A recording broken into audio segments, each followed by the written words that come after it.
TV. അത്യാഗ്രഹിയായ ഉള്ളി വ്യാപാരി. പച്ചക്കറി കച്ചവടക്കാരനാണ് രാജു. എല്ലാത്തരം പച്ചക്കറികളും വിറ്റിരുന്നു. ഇപ്പോൾ മഴക്കാലമായതിനാൽ മറ്റു പച്ചക്കറികളെ അപേക്ഷിച്ച് ഉള്ളിക്ക് മാത്രമാണ് വില. 1 കിലോ തക്കാളിക്ക് എത്രയാണ്? തക്കാളിക്ക് 20 രൂപയുമാണ്. രാജു, ഉള്ളി കിലോ എത്രയാണ്? ഉള്ളി കിലോയ്ക്ക് 100 രൂപയും. മറ്റൊരു ദിവസം.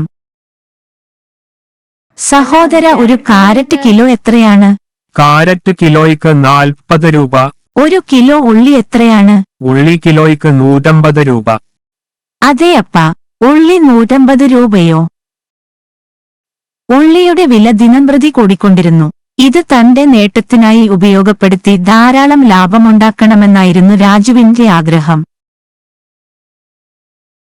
രാജു ഉള്ളി മാർക്കറ്റിൽ പോയി ധാരാളം ഉള്ളിക്കെട്ടുകൾ വാങ്ങി.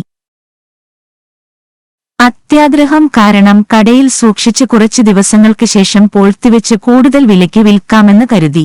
രാജു തന്റെ വേലക്കാരനായ ഗോപുവിനോട്, ദേയ് ഗോപു, ഈ ഉള്ളിക്കെട്ടുകൾ ഞങ്ങളുടെ വീടിന്റെ പുറകിൽ ഒളിപ്പിച്ചു. ഗോപു കെട്ടുകൾ വീടിനു പിന്നിൽ ഒളിപ്പിച്ചു. 2 ദിവസത്തിനു ശേഷം ശക്തമായ കാറ്റിനൊപ്പം മഴ പെയ്തു. മഴയത്ത് പൊതിയിൽ പൊതിഞ്ഞ തുണി കാറ്റിൽ പറന്നു. ഉള്ളിക്കെട്ടുകൾ മഴയിൽ നനഞ്ഞു. 5 ദിവസത്തിനു ശേഷം ഉള്ളിയുടെ വില 250 രൂപയായി ഉയർന്നു. ഈ സമയം ഉള്ളി വാങ്ങി വിൽക്കാമെന്നു കരുതി രാജു ഉള്ളി സൂക്ഷിച്ചിരുന്ന സ്ഥലത്തേക്ക് പോയി. ഉള്ളികളെല്ലാം മഴയിൽ നനഞ്ഞു. ചെടിയായി വളർന്നു പാഴായി. അത് കണ്ട് രാജു ഞെട്ടി. അത്യാഗ്രഹം കൊണ്ട് ഞാൻ പൂഴ്ത്തിവെച്ച സവാളയെല്ലാം പാഴായി പോകും. ഇത്തരത്തിലുള്ള പണപ്പിരിവിലൂടെ ഞാൻ ഇനി തെറ്റായ പാതയിലേക്ക് പോകില്ല. ഇതിൽ നിന്ന് നമുക്ക് അത് അറിയാം. ഭക്ഷ്യവസ്തുക്കൾ പൂഴ്ത്തിവെച്ച് വിൽക്കുന്നതിനേക്കാൾ സത്യസന്ധമായി ബിസിനസ് ചെയ്യുക എന്നാണ് ഇതിനർത്ഥം. ഐക്യമാണ് വിജയത്തിലേക്കുള്ള വഴി. 3 സഹോദരന്മാരിൽ ഗണേഷ്, സുരേഷ്, രമേശും അവരുടെ പിതാവ് ഗണേഷിന് കുറച്ച് സ്ഥലവും സുരേഷിന് 2 കാളയും രമേശിന് 1 കിണറും അനുവദിച്ചിരുന്നു. 3 പേരും വെവ്വേറെ സൂക്ഷിച്ചതിനാൽ ആനുകൂല്യമോ വരുമാനമോ ഇല്ലായിരുന്നു. 3 പേരും വരുമാനമില്ലാതെ വിഷമിച്ചു. അപ്പോഴാണ് അവരുടെ മുത്തച്ഛൻ അവിടെ വന്നത്. നിങ്ങൾ 3 പേരും എന്തിനെക്കുറിച്ചാണ് വിഷമിക്കുന്നത്? അപ്പൂപ്പൻ, എനിക്ക് ഭൂമിയേ ഉള്ളൂ. എനിക്ക് കിണർ മാത്രമേ ഉള്ളൂ. എനിക്ക് കാളകൾ മാത്രമേ ഉള്ളൂ. നിങ്ങൾ 3 പേർക്കും വെവ്വേറെ ഭൂമിയും കാളകളും കിണറുകളും ഉള്ളതിനാൽ അവയ്ക്കൊന്നും പ്രയോജനമില്ല.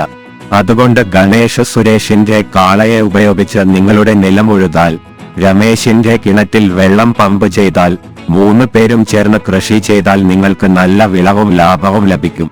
അവയെ 3നും തുല്യമായി വിഭജിക്കുക. സരിങ്ക മുത്തച്ഛനും ഞങ്ങൾ 3 പേരും ഒരുമിച്ചാണ് കൃഷി ചെയ്യുന്നത്. സുരേഷ് കാളയെ ഉപയോഗിച്ച് ഗണേഷിന്റെ നിലം ഉഴുതുമറിച്ചു. ഗണേഷ് ചെടികൾ നട്ടു. രമേശ് കിണറ്റിൽ നിന്ന് വെള്ളമെടുത്തു. ഏതാനും ദിവസങ്ങൾക്കുള്ളിൽ ചെടികൾ നന്നായി വളർന്ന് നെല്ല് വിളവെടുപ്പിന് പാകമായി. 3 ചേർന്ന് നെല്ല് കൊയ്തെടുത്ത് നല്ല വിലയ്ക്ക് ഒരു വ്യാപാരിക്ക് വിറ്റു.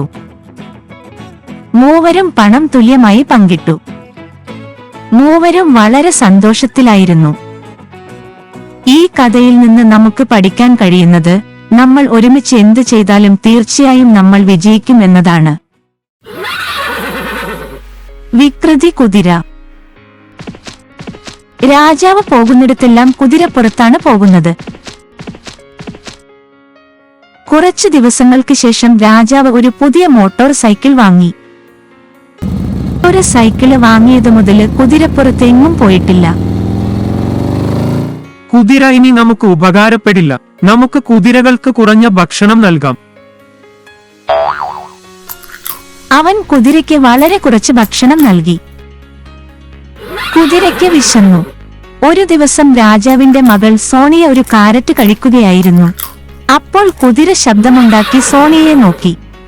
ഈ കാരറ്റ് കഴിക്കൂ. നന്ദി സോണിയ. എന്താ അച്ഛൻ ഭക്ഷണം തന്നില്ലേ? അതെ, ഇപ്പോൾ നിന്റെ അച്ഛൻ എന്റെ മേലിരുന്ന് സവാരി ചെയ്യാറില്ല. അതിനാൽ അവ കൃത്യമായി ഭക്ഷണം നൽകുന്നില്ല. ഇനി ഞാൻ നിനക്ക് ഭക്ഷണം തരാം. ഇതു പറഞ്ഞ് സോണിയ കുതിരയ്ക്ക് ദിവസവും പഴങ്ങളും പച്ചക്കറികളും നൽകി. ഒരു ദിവസം രാജാവ് പുറത്തിറങ്ങാൻ മോട്ടോർ സൈക്കിൾ എടുത്തു. മോട്ടോർ സൈക്കിൾ സ്റ്റാർട്ടായില്ല. മോട്ടോർ സൈക്കിൾ സ്റ്റാർട്ട് ആകില്ല. ശരി, ഇന്ന് കുതിരപ്പുറത്ത് നമുക്ക് പോകാം. രാജാവ് കുതിരപ്പുറത്തിരുന്നു. കുതിര പോകാതെ രാജാവിനെ തള്ളിയിടാൻ ശ്രമിച്ചു. രാജാവും കുതിരയെ മെരുക്കാൻ ശ്രമിച്ചെങ്കിലും കുതിര വഴങ്ങിയില്ല. രാജാവ് കുതിരപ്പുറത്തു നിന്നും വീണു. അപ്പോഴാണ് സോണിയ അവിടെ വന്നത്. എന്തിനാ അച്ഛനെ ചുമക്കാൻ നിങ്ങൾ വിസമ്മതിക്കുന്നു? സോണിയ കുതിരപ്പുറത്തിരുന്നു. കുതിര നിശബ്ദമായി സോണിയയുമായി കുറച്ചു ദൂരം പോയി. അച്ഛാ, നിങ്ങൾ കുതിരയ്ക്ക് ഭക്ഷണം കൃത്യമായി നൽകാത്തത് കൊണ്ടാണ് കുതിര നിങ്ങളെ അനുസരിക്കാത്തത്. ഇപ്പോൾ മുകളിലെ കുതിരയ്ക്ക് ഭക്ഷണം കൊടുക്കുക. രാജാവ് ഇത് പറഞ്ഞു കുതിരപ്പുറത്തിരുന്നു. കുതിരയും നിശബ്ദമായി പോയി. ഈ കഥയിൽ നിന്ന് നമ്മൾ മനസ്സിലാക്കുന്നത്, മനുഷ്യർ നമ്മെ സഹായിക്കുന്നില്ലെങ്കിലും മൃഗങ്ങൾക്ക് എപ്പോഴും ഭക്ഷണം നൽകണം.